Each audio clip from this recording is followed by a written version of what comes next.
మీ helmet ఎగిరిపోతుంది. ఆ impact ఆ జోరుకు ఆ ఫోర్స్కు ఫస్ట్ ఎగిరిపోయి తలగిలు ఉన్నట్టు హెల్మెట్, తర్వాత మీరు కింద పడతారు, తెలివి అవుతుందా.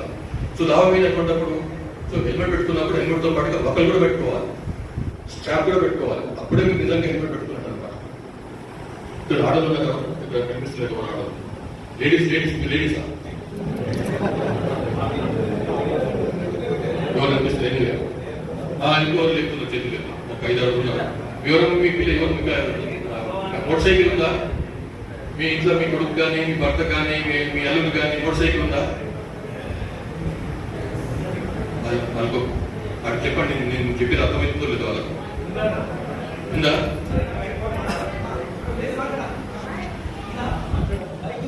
ఉందా? నువ్వు నడిపిస్తావా? మీ ఎవరు నడిపిస్తారు?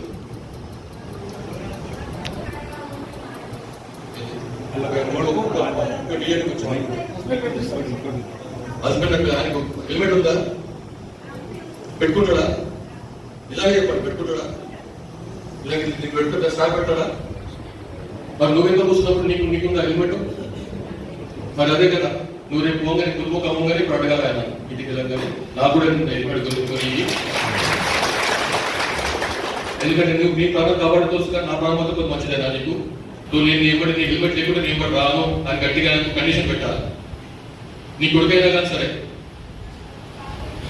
ఎవరైనా కానీ వాళ్ళ పిల్లలకి ఏంటంటే ఏం కాదు నాకు చాలా తెలుసు, చాలా సార్లు ఇటువంటి పనులు నడిపించిన నేను, నాకేం కాలేదు, నాకేం కాదు అని ఒక ప్రబలం ఉంటారు వాళ్ళు. ఎవరు చిన్నపిల్లలు కదా, 18 ఏళ్ళ కూరగాయలకి జోషం ఉంటుంది అన్నట్టు. నేను నాకేం కాదు అని చెప్పి ఆయన హెల్మెట్ పెట్టుకోకుండానే పోతుంటాడు. మనం బలవంతంగా పెట్టాలి.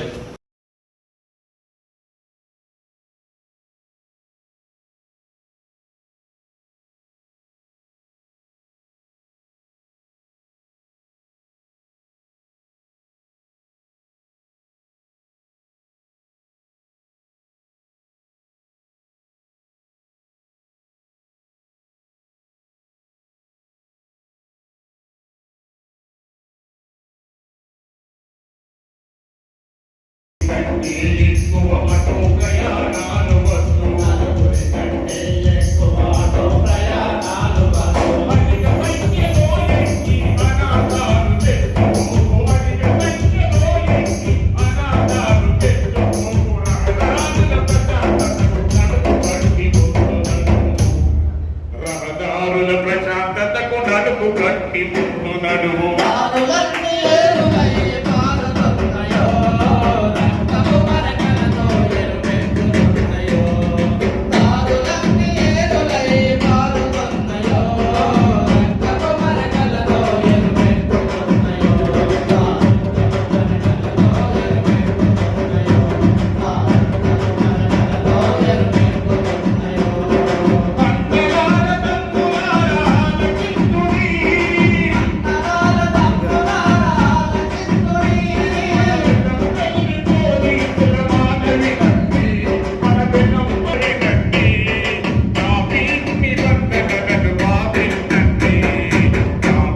నిబంధనలను పాటించండి.